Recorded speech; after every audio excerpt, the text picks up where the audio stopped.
यहाँ मैं एक ऐसे दरख्त के पास हूँ जिसकी बाबत ये कहा जाता है कि ये 1 से 2000 साल पुराना है। मुझे हाल ही में इस जगह पर आने का इत्तेफाक हुआ है और यहाँ आना मुझे इसलिए अच्छा लगता है क्योंकि ये दरख्त मुझे याद दिलाता है कि कुछ ऐसी बातें होती हैं जिनका फौरी कोई हल नहीं होता। और आप जानते हैं, हम एक ऐसे दौर और ऐसी पुश्त में जिंदगी बसर कर रहे हैं जहाँ हर कोई फौरी हल चाहता है, जबकि जिंदगी में ऐसे बहुत बड़े बड़े काम हैं जो काफी वक्त लेते हैं। और ये दरख्त मुझे यही याद दिलाता है। कुछ चीजें ऐसी हैं जो अबदी हैं, जो 1000 साल से ज्यादा कदीम हैं, वो ज्यादा देर तक कायम रहने वाली हैं। और ये खुदा का कलाम है। खुदा का कलाम सच्चा है। ये एक पुश्त से दूसरी पुश्त तक मुंतकिल होता रहा है। अगरचे इस दरख्त को भी यहाँ सदियां बीत गईं, कई नस्लों ने इसे पुश्त दर पुश्त यहाँ देखा है और ये आज भी वैसे ही मौजूद है। लेकिन खुदा का कलाम सच्चा है। खुदा का कलाम एक नस्ल से दूसरी नस्ल तक और फिर उसके बाद आने वाली नस्लों में मुंतकिल होता रहा और तब्दील नहीं हुआ। ये अब तक वैसा ही मुस्तहकम और कायम है।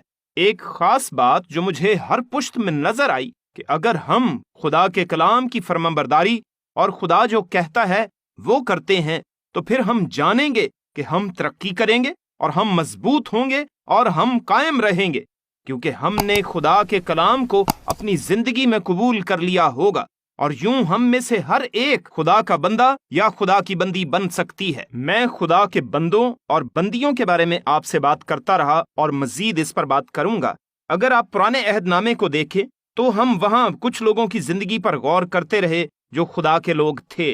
अहदे जदीद में भी हमें ऐसा ही मिलता है। ये इसलिए है कि वो खुदा के कलाम को जानते थे और उसे अपनी जिंदगी में बसाया और उसकी फरमाबरदारी की। अगर आप तरक्की करना और मजबूत होना चाहते और अपनी जिंदगी में कायम रहने वाले फल को देखना चाहते हैं तो फिर आपको खुदा के कलाम की फरमाबरदारी करना होगी। पौलुस ने नौजवान तिमोथियस को लिखते हुए ये कहा कि जर की दोस्ती हर तरह की बुराई की जड़ है, इससे भाग। पहला तिमोथियस 6 बाब में उसने उससे कहा जर की दोस्ती हर तरह की बुराई की जड़ है, और पौलुस ने उससे इससे भागने की तलकीन की और उससे कहा कि वो मोहब्बत, मेहरबानी, रास्तेबाजी और ईमान पर कायम रहे, क्योंकि इन चीजों का ताल्लुक खुदा की बादशाही से है। और उसको बताते हुए उसने यही कहा, अगर हम मजबूत होना चाहते और खुदा के लोगों में शामिल होना चाहते हैं तो फिर जरूरी है कि हम उन चीजों के तालिब हों जो दुरुस्त हैं। उन ही बातों को हम अव्वल दर्जा दें। अच्छी चीजें और दौलत के पीछे ना भागें। ऐसा करना कोई बुरी बात नहीं, लेकिन जब आप ऐसी चीजों से प्यार करना शुरू कर देते हैं और वो आपकी हो जाती हैं और जिंदगी में यही दौड़ते रहते हैं और आप यही चाहते हैं, तो ऐसा करने से आप उस बसारत से महरूम हो जाते हैं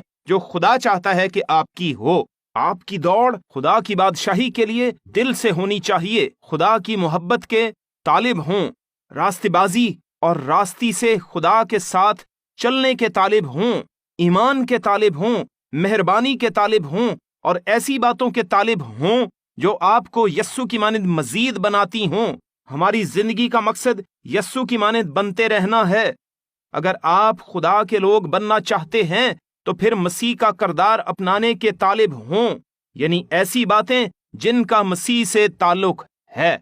मैं आपको यकीन दिलाता हूं कि आप कायम रहेंगे। इस कदीम दरख्त पर बहुत कुछ गुजरा, तूफान आए, आंधियां आईं और भी बहुत कुछ इसके साथ हुआ। इसके बावजूद ये मजबूत रहा और बढ़ता चला गया। अगर हम भी अच्छी बातों के तालिब हों, मसीह की रास्तेबाजी के तालिब हों और हमारी राह में कैसी ही रुकावट क्यों ना आए, हम साबित कदम रहेंगे। लिहाजा मसीह और उसकी जात के तालिब रहें।